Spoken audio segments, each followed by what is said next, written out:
اچھا، real estate, اب چونکہ آپ کی ایکسپرٹی ریئل اسٹیٹ کی بھی ہے، تو ریئل اسٹیٹ کو آپ کیا دیکھتے ہیں؟ ہم 2023 میں سنتے تھے 24 میں کھل جائے گی، 24 میں سنا 25 میں کھل جائے گی. اچھا، آئی ایم ایف کی طرف سے شاید جو ہے ریاست جو ہے اس کو ریوائیو کرنا بھی چاہتی ہے، لیکن ہو نہیں پا رہی ریئل اسٹیٹ، نہ ہی جو ہے کنسٹرکشن انڈسٹری کو جو ہے تھوڑا سا کوئی اسپیس مل رہی ہے. کیا وجہ ہے اس کی؟ اچھا، اس میں یہ آپ نے بڑا ٹھیک ورڈ یوز کیا کہ ریاست کرنا چاہ رہی ہے لیکن اس کو ہاتھ باندھے ہوئے نا. آئی ایم ایف نے ظاہر ہے بہت ساری چیزوں میں ہمیں منع کیا وہ، لیکن میں فرینکلی آپ کو بتاؤں آئی ایم ایف کبھی آپ کو اس طرح نمبرز میں یا ورڈز میں ڈکٹیٹ نہیں کرتا کہ جی آپ آئی ایم کو کیا پتہ ہو 236C کیا ہے، 236K کیا ہے، FED کیا ہے. دیکھیں نا، مطلب ایک بندہ اگر اس کے اکاؤنٹ میں 2-4 کروڑ 5-10 کروڑ روپیہ ہے تو وہ سوچے گا نا کچھ نہ کام کرنے کا. میں ریئل اسٹیٹ میں لگاؤں، میں کوئی گھر بنا کے بیچوں، میں کوئی انڈسٹری لگاؤں، میں کوئی ریڑھی لگاؤں، میں کوئی دکان بناؤں. میں کہتا ہوں 5 لاکھ ہی بچے سال، کچھ نہ کچھ تو جب آپ کے گھر بیٹھے ہی بینک آپ کو 25 لاکھ روپے سال کا دینا شروع کر دے تو کیا ضرورت پڑی آپ کو سوچنے کی؟ آپ مطلب آپ اور پھر آپ کا، اسی لیے میں کہہ رہا ہوں کہ آپ اس انڈسٹری کو بالکل بھی آپ سائڈ لائن نہیں کر سکتے، بالکل بھی اگنور نہیں کر سکتے. میں آپ کو بتاؤں ابھی بھی پورے پاکستان میں عرفان بھائی 50 لاکھ گھروں کی شارٹ فال ہے. اور اگر ہم لاہور کی بات کریں، صرف لاہور کی بات کریں تو لاہور میں اس وقت 1 لاکھ گھروں کی شارٹ فال ہے. 1 لاکھ گھروں کا مطلب یہ ہے کہ اگر آپ آج سے بنانا شروع کر دیں اور بڑی ریپڈلی گھر بنانا شروع کر دیں نا تو آپ کو اگلے 10 سال لگیں گے یہ شارٹ فال پورا کرنے کے لیے. اتنی ضرورت ہے یہاں. پاکستان کے جو تھنک ٹینک ہیں، جو اکنامک پالیسیز بنا رہے ہیں، یا جو ان سارے سیکٹرز کو دیکھ رہے ہیں، ان کو نہیں پتہ ان باتوں کا. سر میں لٹرلی آپ کو بتاؤں ان کو نہیں پتا. میں آپ کو بڑی ایک مثال دینے لگا ہوں. ہم ایک بہت بڑے بیوروکریٹ کے پاس بیٹھے ہوئے تھے، FBR کا بڑا مینلی وہ بندہ تھا. ہم ایک MNA کے ریفرنس سے اس کے پاس بیٹھے ہوئے تھے. تو جب بات ہوئی انہوں نے کویشچن کیا، MNA صاحب نے کویشچن کیا. انہوں نے کہا جی آپ کو پتہ ہے کہ اس وقت پورے پاکستان میں، اچھا وہ کیا کرنے جا رہے تھے، وہ ڈیلرز پہ اور کچھ اس طرح کے کچھ ٹیکسز لگانے جا رہے تھے کہ جی آپ اتنی کمیشن لے رہے ہیں، آپ اتنی پرسنٹیج دیں. وہ سب تو ہماری ان سے نیگوسیشن چل رہی تھی کہ آپ پہلے انڈسٹری کو تو اون کریں نا، اس کے بعد یہ ٹیکسیشن بھی ساری لگائیں. تو انہوں نے کہا جی اچھا آپ کو پتہ ہے کہ اب FBR کے جو امپلائی ان سے پوچھ رہے ہیں کہ آپ کو پتہ ہے کہ اس وقت پورے پنجاب میں کتنے ریئل اسٹیٹ آفسز ہیں یا کتنے ریئل اسٹیٹ ایجنٹس ہیں؟ تو آپ کو پتہ ہے، تو آپ کو پتہ انہوں نے کہا جی 4800. اچھا اپنی طرف سے انہوں نے بڑی ایگزیکٹ فگر بتائی نا کہ اچھا انہوں نے کہا کہ اللہ کے بندے 10,000 دفتر تو خالی نہیں چلا ہوا. جب آپ نے بڑے ہیوی ٹیکسز، جب آپ نے اس طرح کی چیزیں امپوز کی ہوتی ہیں نا، تو اس میں جو آپ کا انویسٹر ہوتا ہے نا وہ بیک فٹ پہ ہو جاتا ہے. ٹھیک ہے، تو پھر آپ کی وہ 2.5 کروڑ کی چیز 3 کروڑ کی سال میں نہیں ہوتی، وہ 2.5 کروڑ کی چیز آپ کی 2 کروڑ کی رہ جاتی ہے. پھر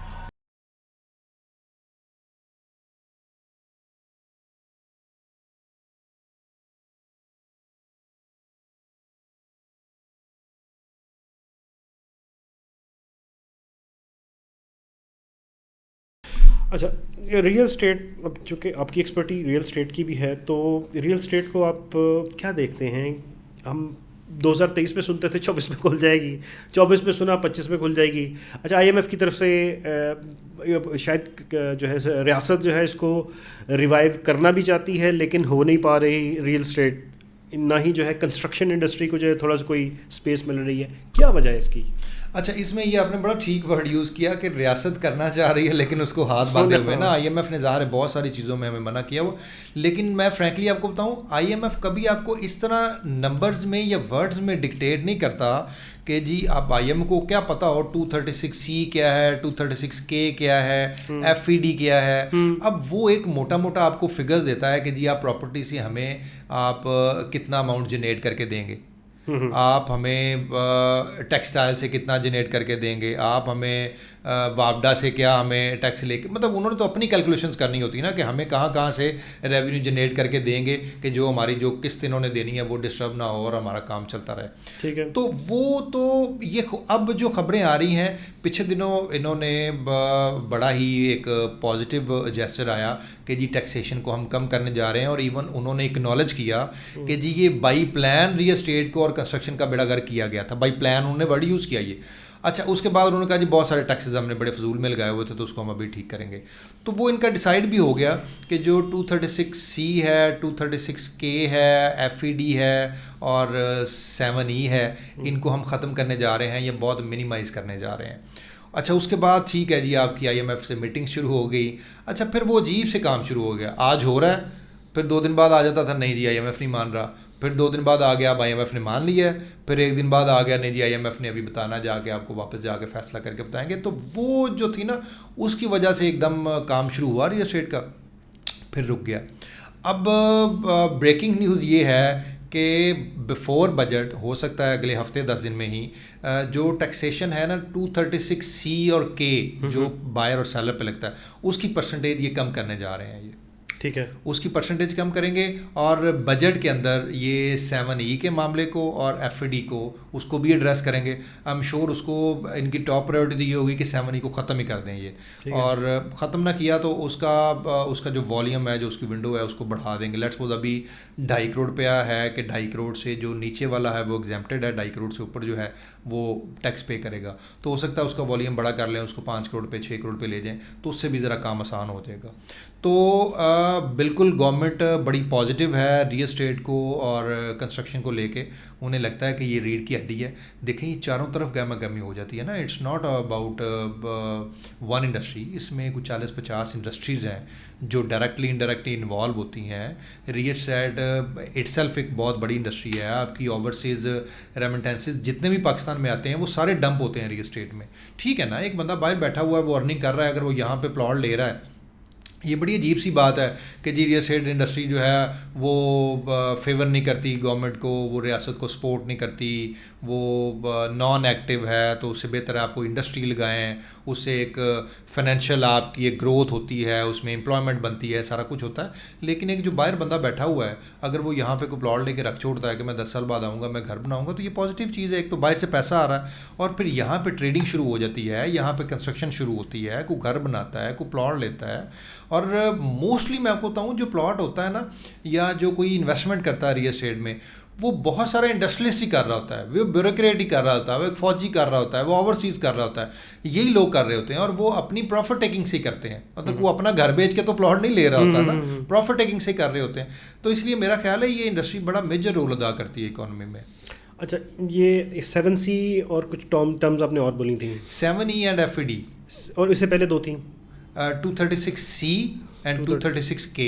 یہ ٹیکسز ہیں ایکچولی نا, یہ مطلب اس کو ود ہولڈنگ ٹیکس کہہ لیں اس کو. ٹھیک ہے, اس کو تھوڑا سا سمجھتے ہیں. مثال کے طور پر میں نے 2.5 کروڑ کا ایک پلاٹ لیا, مجھے کتنا ٹیکس دینا ہے ان دونوں کی موجودگی میں؟ آپ نے 2.5 کروڑ کا ایک پلاٹ لے لیا جی, اس میں سب سے پہلے آپ نے 236C دینا ہے, جس کو ہم ود ہولڈنگ ٹیکس بھی کہتے ہیں, وہ ایز اے پرچیزر آپ نے دینا ہوتا ہے. ٹھیک ہے. اس کے بعد آپ نے 7E جو ہے یہ آپ نے ٹیکس دینا ہوتا ہے 1% آف دا FBR ویلیو. ٹھیک ہے. ٹھیک ہے. اس کے بعد آپ نے FD دینا ہوتا ہے فیڈرل ایکسائز ڈیوٹی, وہ آپ نے یہ ایز اے پرچیزر آپ نے دینی ہوتی ہیں 3 چیزیں. ٹھیک ہے. اچھا یہ کتنی اماؤنٹ بنتی؟ اٹ ڈپینڈنگ آن آپ کی FBR ویلیو کتنی ہے. لیٹ سپوز آپ کی FBR ویلیو اگر 2.5 کروڑ پہ ہے تو آپ نے سب سے پہلے اس کا جو 3% ہے وہ آپ نے دینا ہے 236C. ٹھیک ہے. پھر آپ نے 1% دینا ہے اس کا 7E. ٹھیک ہے. اور پھر آپ نے 2% دینا ہے اس کا FD. تو تقریباً ہو گیا آپ یہ کہہ لیں کہ 10-12 لاکھ روپیہ بنتا ہے. تو وہ اگر آپ کا 10 لاکھ روپیہ وہ 2 لاکھ پہ آ جاتا ہے, تو آپ کی ٹرانزیکشن جو ہیں وہ بہت سپیڈی ہو جائیں گی. آپ کا جو انویسٹر ہے وہ ایکٹیو ہو جائے گا, اور پھر اوپر سے آپ کا جو انٹرسٹ ریٹ ہے وہ سنگل ڈیجٹ میں اگر آ جاتا ہے تو ظاہر ہے جو پاکستان میں بینکوں میں پیسہ پڑا ہوا تھا. بائی دا وے پچھلے 4 مہینے میں آپ کو بتاؤں 3.28 ٹریلین روپیز جو ہے وہ پاکستان میں فکس ڈپازٹ تھے جس پہ لوگ انٹرسٹ لے رہے تھے. اس میں آلموسٹ 1 ٹریلین روپیز جو ہے وہ وڈرال آ چکا ہوا ہے, اور وہ اس کا کافی میجر پورشن بھی ریئل اسٹیٹ میں انویسٹ ہو رہا ہے. تو باقی بھی اماؤنٹ ایسے ودرا ہوگی, کیونکہ 20% پلس تو لوگ انٹرسٹ لے رہے تھے, تو ظاہر ہے کام کرنے کی کیا ضرورت تھی کسی کو. تو ابھی جب وہ سنگل ڈیجٹ میں آئے گا تو اور پیسہ بینکوں سے نکلے گا. اوکے, ان کا آبجیکٹو بھی یہی ہوگا کہ کہیں نہ کہیں انڈسٹری میں آئے, مطلب سرکولیشن میں آئے, تو ظاہر ہے بینکوں کے اوپر بھی بوجھ بڑھتا ہے اس کی وجہ سے. دیکھیں نا, مطلب ایک بندہ اگر اس کے اکاؤنٹ میں 2-4 کروڑ 5-10 کروڑ روپیہ ہے تو وہ سوچے گا نا کچھ کام کرنے کا. میں ریئل اسٹیٹ میں لگاؤں, میں کوئی گھر بنا کے بیچوں, میں کوئی انڈسٹری لگاؤں, میں کوئی ریڑھی لگاؤں, میں کوئی دکان بناؤں, کچھ نہ کچھ تو وہ سوچے گا کام کرنے کے لیے. اچھا وہ کیا سوچے گا, وہ یہی سوچے گا کہ اچھا یار اگر میں کروڑ روپیہ لگا رہا ہوں تو مجھے کوئی 20-25 لاکھ 30 لاکھ 40 لاکھ مجھے سال کا بچنا چاہیے. میں کہتا ہوں 5 لاکھ ہی بچے سال, کچھ نہ کچھ تو جب آپ کے گھر بیٹھے ہی بینک آپ کو 25 لاکھ روپے سال کا دینا شروع کر دے تو کیا ضرورت پڑی آپ کو سوچنے کی. آپ مطلب آپ اور پھر آپ کا دیکھیں دنیا کا کوئی بھی کاروبار ہے آپ کو کچھ نہ کچھ رسک ایلیمنٹ ہوتا ہے آپ کو کہ میں یہ کام شروع کروں گا, چلے گا نہیں چلے گا, فلاپ ہوگا, کامیاب ہوگا, ڈبل پیسے آئیں گے تو وہ بینک میں تو بڑا سیدھا کام ہے کہ بس ٹھیک ہے جی آپ بینک میں رکھ چھوڑیں آپ. جو اس کی جتنی انڈسٹری میرا اگر 2.5 کروڑ سے کم کا پلاٹ ہے مثال طور پہ, میرا 2 کروڑ 1 کروڑ کا پلاٹ ہے, اس پہ ٹیکس نہیں ہوگا, اس میں 7 ہی نہیں ہوگا, ٹیکس تو ہوگا اس میں صرف 236C تو لگے گا نا. ٹھیک ہے, 7 ہی نہیں ہوگا. اچھا آپ کہتے ہیں کہ ریئل اسٹیٹ بھی ایک انڈسٹری ہے. جی. اچھا ریئل اسٹیٹ جو ہے اٹ سیلف کو پروڈیوس نہیں کر رہی کچھ بھی. جی. لیکن کنسٹرکشن جو ہے وہ نئے گھر بن رہے ہیں, اور جو ہماری وہ ہم پچھلے کچھ پروگرامز کے اندر یہ والی بات ڈسکس کر چکے ہیں کہ جو کنٹری کی نیڈ ہے اس وقت کی گھروں کی وہ تو پوری نہیں ہو رہی پچھلے 4-5 سال سے. اسی لیے میں کہہ رہا ہوں کہ آپ اس انڈسٹری کو بالکل بھی آپ سائڈ لائن نہیں کر سکتے, بالکل بھی اگنور نہیں کر سکتے. میں آپ کو بتاؤں ابھی بھی پورے پاکستان میں عرفان بھائی 50 لاکھ گھروں کی شارٹ فال ہے. اور اگر ہم لاہور کی بات کریں, صرف لاہور کی بات کریں تو لاہور میں اس وقت 1 لاکھ گھروں کی شارٹ فال ہے. 1 لاکھ گھروں کا مطلب یہ ہے کہ اگر آپ آج سے بنانا شروع کر دیں اور بڑی ریپڈلی گھر بنانا شروع کر دیں نا تو آپ کو اگلے 10 سال لگیں گے یہ شارٹ فال پورا کرنے کے لیے. اتنی ضرورت ہے یہاں. پاکستان کے جو تھنک ٹینک ہیں جو اکنامک پالیسیز بنا رہے ہیں یا جو ان سارے سیکٹرز کو دیکھ رہے ہیں ان کو نہیں پتہ ان باتوں کا.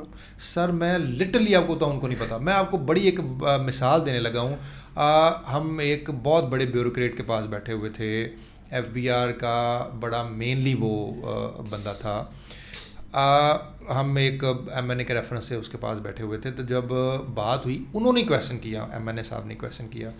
انہوں نے کہا جی آپ کو پتہ ہے کہ اس وقت پورے پاکستان میں, اچھا وہ کیا کرنے جا رہے تھے, وہ ڈیلرز پہ اور کچھ اس طرح کے کچھ ٹیکسز لگانے جا رہے تھے کہ جی آپ اتنی کمیشن لے رہے ہیں, آپ اتنی پرسنٹیج دیں, وہ سب. تو ہماری ان سے نیگوسیشن چل رہی تھی کہ آپ پہلے انڈسٹری کو تو اون کریں نا, اس کے بعد یہ ٹیکسیشن بھی ساری لگائیں.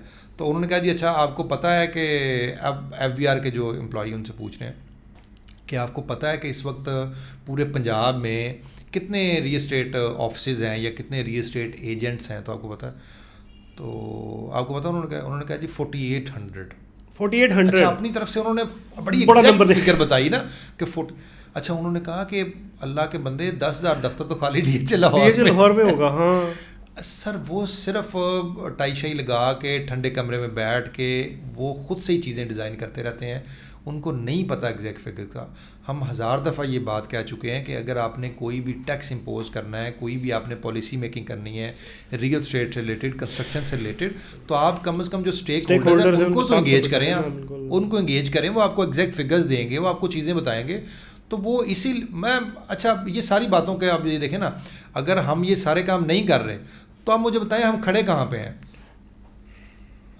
اگر ہم یہ پالیسیز اچھی نہیں بنا پا رہے تو ہم کوئی اس وقت کوئی ٹاپ کنٹری تو نہیں ہے کہ جی ہم بہت زبردست جا رہے ہیں. اس کی وجہ یہی ہے کہ جب ہم اپنی نالائکیاں خود ختم نہیں کریں گے تو ہم بس ایسے ہی ہوں گے. تو انجام یہی ہوگا نا کہ ہماری جو ٹیکسٹائل کی پالیسی جو ہے وہ اس پہ اپلائی ہو رہی ہے, اس کی پالیسی جو ہے وہ چینی پہ اپلائی ہو رہی ہوگی. جی ایگزیکٹلی چینی کی پالیسی جو ہے وہ ریئل اسٹیٹ پہ جا رہی ہے. جو پاکستان سے باہر بیرون ملک پاکستانی ہیں, جو ہمارا ریمیٹنس ریٹ ہے وہ سسٹین ہوا ہے یا امپروو ہوا ہے پچھلے کچھ عرصے سے,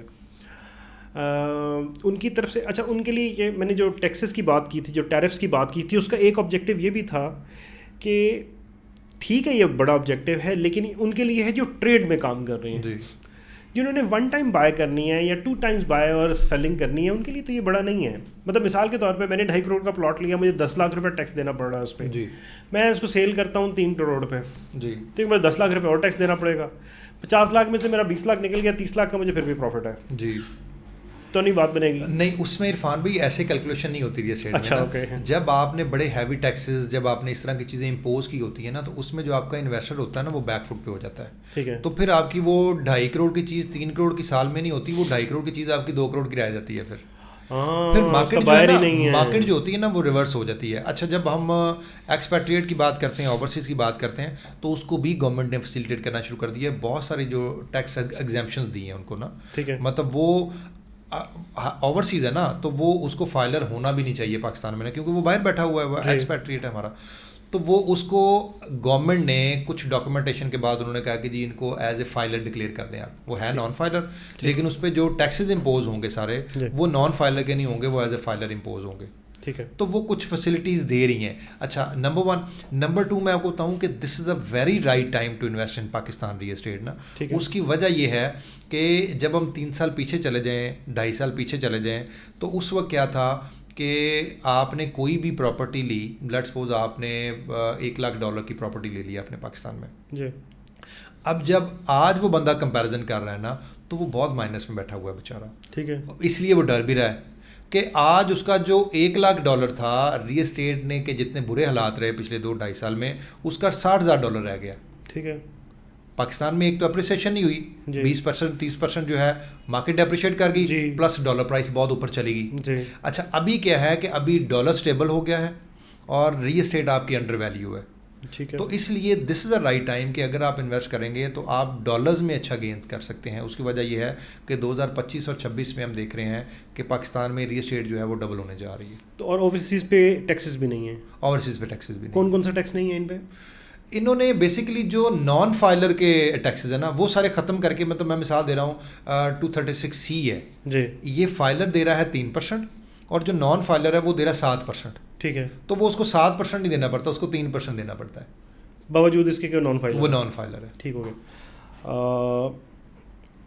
ایک فائر جو ایک اوورسیز پاکستانی ہے اسی ٹائم پیریڈ کے اندر انڈر ویلیو ہے جیسے پراپرٹی, وہ پراپرٹی خریدتا ہے تو اس کو ریٹین کرنا ہوگا یا وہ سیل کر سکتا ہے پروفٹ کے ساتھ؟ سیل تو دیکھیں نا عرفان بھائی, کئی دفعہ یہاں پہ وہ ہوتا ہے نا کہ جی مارکیٹ بڑی بوم ہے, اس طرح ہم اکثر دبئی میں سوچتے ہیں جی دبئی کی مارکیٹ بڑی بوم پہ چل رہی ہے. پاکستان میں بھی کئی دفعہ ریسیشن آ جاتا ہے, کئی دفعہ پاکستان کی ریل اسٹیٹ مارکیٹ بہت بوم پہ چلی جاتی ہے.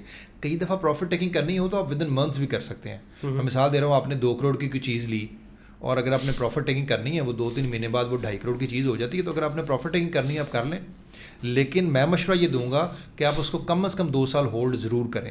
مطلب وہی وش کے 2 سال میں ریل اسٹیٹ جو ہے 2 کروڑ کی چیز یہاں پہ 1 کنال کا جو پلاٹ ہے, جو کہ اگر ہم DH لاہور کی موٹی موٹی بات کریں تو فیز 6 میں جو 1 کنال کا پلاٹ ہے وہ 7 کروڑ کا ہو گیا اچھا پلاٹ اس وقت. ٹھیک ہے, DH فیز 7 جو ہے وہ انڈر ویلیو ہے, DH فیز 9 پرزم جو ہے وہ انڈر ویلیو ہے, IV گرین انڈر ویلیو ہے, فیز 10 کی جو کچھ فائلز ہیں وہ انڈر ویلیو ہیں. تو آئی ایم شیور کہ یہ اگلے 2 سال میں چیزیں کافی بہتر ہونے جا رہی ہیں. یہ 6 کروڑ کا مطلب ہے تقریباً $2 لاکھ. جی تقریباً $2 لاکھ. تقریباً $2 لاکھ کی انویسٹمنٹ کی 6 ماہ کے لیے اس کو ریٹین کیا, کتنا گین ہو سکتا ہے؟ $2 لاکھ جو ہے آئی گیس کہ وہ اگر 2 سال رکھے گا اور وہ مختلف پورشنز میں, ناٹ ان فیز 6 انویسٹ کرے. فیز 6 میں تو لوگ گھر بنانے کے لیے اینڈ یوزر آ رہا ہے, آپ اس کے لیے فیز 9 پرزم بڑی اچھی آپشن ہے, فیز 7 بڑی اچھی آپشنز ہے. کچھ فائلز ہیں جن کی نیئر فیوچر میں بیلٹ ہونے جا رہا ہے, پلاٹ نمبر ملنے جا رہا ہے, وہاں پہ $2 لاکھ لگائے گا تو میرا خیال ہے وہ 100% گین کر جائے گا اگلے 2 سال میں. 2 سال کے اندر $4 لاکھ تک پہنچ سکتا ہے. There is a possibility. So foreign investment کے لیے ریئل اسٹیٹ میں اس وقت یہ ایک اچھی آپشن ہے.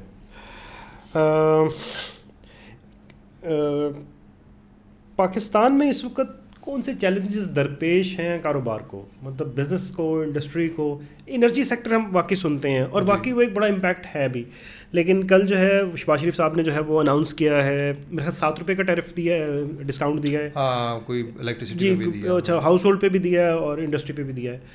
ایک بہت بڑا چیلنج ہے انڈسٹری کو جو کہ اس حوالے سے ہے. اس کے علاوہ کون سے مسائل ہیں جو آپ سمجھتے ہیں درپیش ہیں؟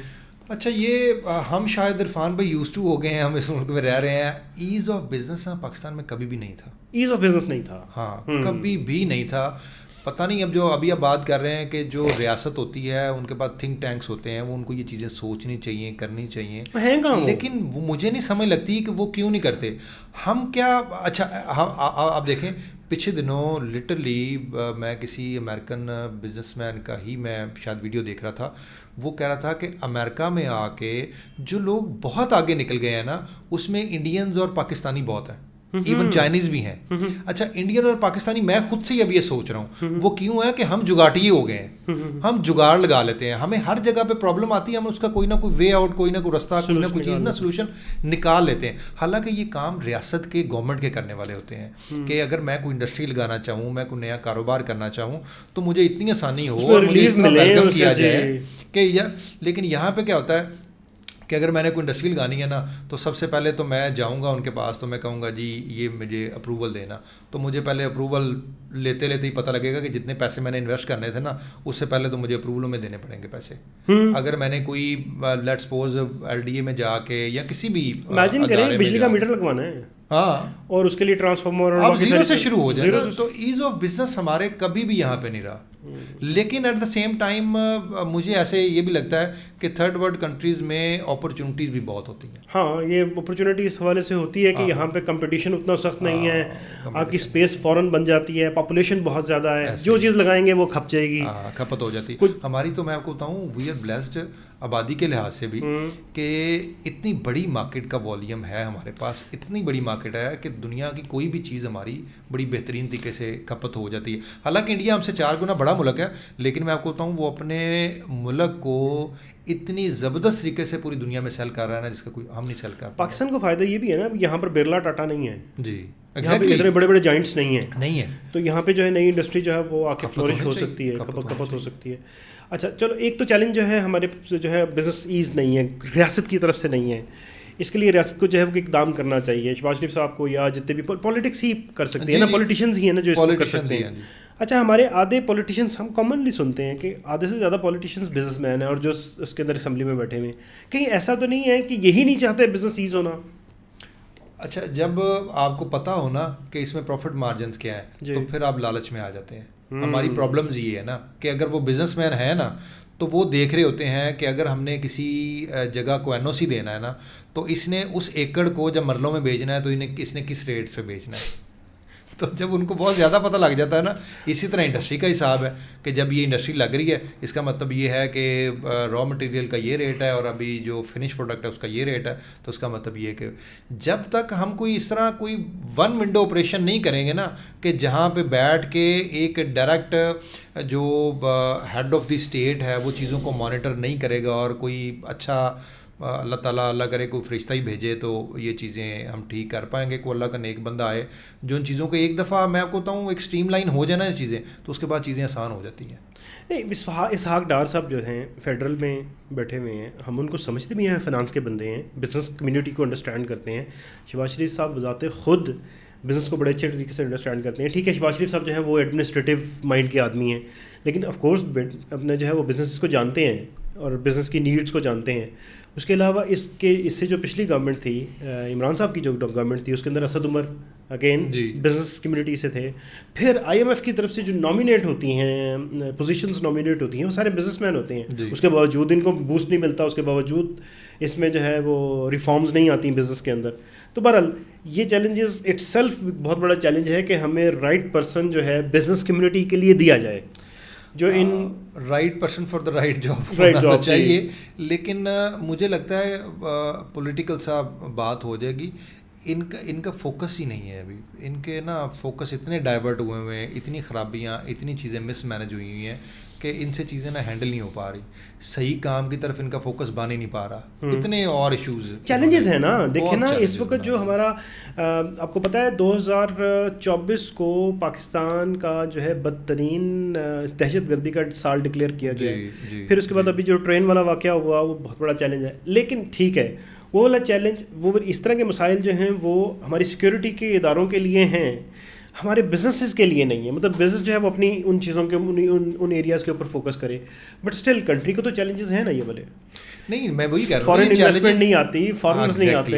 دیکھیں نا ہمارے سے زیادہ چائنیز تو افغانستان میں بیٹھے ہوئے. میں وہی کہہ رہا ہوں نا, یہ چیلنجز ہیں تو باہر سے پیسہ نہیں آ رہا نا. جب تک ان کا ٹرسٹ نہیں بلڈ کریں گے ہم, جب تک ان کو ہمارے جو اپنے ملک کے لوگ باہر گئے ہوئے ہیں, جو ہمارے ایکسپیٹریٹ ہے, جو ہمارے اوورسیز بھائی ہیں, وہی پاکستان میں آنا یا انویسٹ کرنا پسند نہیں کر رہے, تو ہم نے فارنرز کو کیا بلانا ہے انویسٹمنٹ کے لیے. تو جب تک ہم اپنے گریبان میں خود نہیں جھانکیں گے کہ ہم اپنے ملک کے ساتھ کیا کر رہے ہیں, جب تک ریاست ایکٹیو نہیں ہوگی ہوگی اور انہیں لگے گا کہ جی بس آل از ویل, ان کو جا کے بس کان میں یہی بتا دیا جاتا ہے جی آل از ویل. اب پتہ نہیں سوشل میڈیا ویسے ہم بات تو کرتے ہیں, پتہ نہیں وہ جو ہمارے بڑے ہیں وہ بھی دیکھتے ہیں کہ نہیں دیکھتے, دیکھتے ہی ہوں گے, یا ہم وہ نہ دیکھتے ہوں گے. ان کے جو میڈیا ٹیمز ہیں جو ان سارے پروگرامز کو آبزرو کر رہے ہوتے ہیں اور رپورٹ کر رہے ہوتے ہیں, وہ بتاتے ہیں آل از ویل. وہ ایکچوئل پکچر اگر پینٹ کریں نا تو میں کہتا ہوں ہم ٹھیک ہو جائیں. تو ٹھیک ہے, ان کا پھر کام کا برڈن بڑھے گا, ہو سکتا ہے کہ کوئی نہ کوئی اپرچونیٹیز نکلیں. ہم اپنے پروگرام کے توسط سے یہ والی باتیں ان تک پہنچا سکتے ہیں جو کہ ہم پہنچا رہے ہیں. تو آئی ہوپ کہ ان تک بھی پہنچیں گی اور لوگ بھی اس کو لائک کریں گے. میری ریکویسٹ ہے کہ اس پروگرام کو جو ہے وہ سبسکرائب کیجیے اور ہمیں ہمارے پروگرامز کے حوالے سے اپریشیٹ کیجیے. آپ کی جتنے بھی پازیٹیو اور نیگیٹو جتنی بھی سجیشنز ہیں ہم ان کو ویلکم کریں گے ٹائم ٹو ٹائم, اور حالات حاضرہ کے ساتھ, کرنٹ افیئرس کے ساتھ اور بزنس اپڈیٹ کے ساتھ ہم آپ کی خدمت میں حاضر ہوتے رہیں گے. آپ کے وقت کا بہت بہت شکریہ. اپنا اور اپنے گھر والوں کو, اپنے ارد گرد کے لوگوں کا خیال رکھیے گا. بہت بہت شکریہ. السلام علیکم.